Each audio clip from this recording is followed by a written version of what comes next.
You won't believe what happened when the HOA tried to evict me from my own cabin. What started as a petty complaint turned into a full-blown nightmare for them, but they had no idea who they were messing with. Let me take you back. It was a quiet Saturday morning.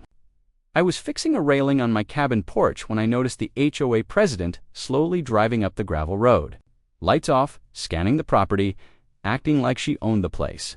My gut told me immediately this wasn't a friendly visit. A week before, she had sent a letter claiming I was violating HOA rules by having too many boats and that I needed to remove my dock. Ridiculous. My cabin sits entirely on private land. But apparently, in her mind, that didn't matter. She thought she could intimidate me, just like she tried with everyone else in this small, controlling community. So she knocks and launches into a lecture about fines, rules, and possible eviction. I stayed calm, nodded politely, and let her feel in control. Because here's the thing, she had no clue what she was walking into. Casually, I mentioned that the lake she insisted was community property actually belongs to me. The look on her face, priceless. I let the silence stretch a moment, then added almost like an afterthought. Their only official parking lot. Also mine, every inch. Every tree.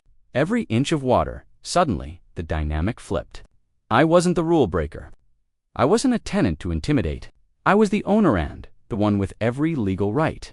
She realized she'd been threatening someone who could literally take away the very property she thought she controlled. Over the next few weeks, I didn't need threats or fights.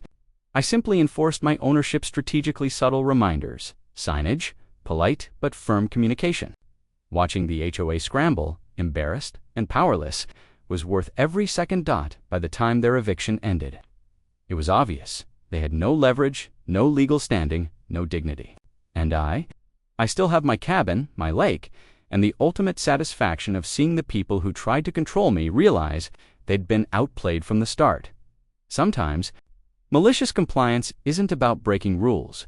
It's about knowing them better than anyone else and using them to flip the game entirely. And that, my friends, is exactly what I did.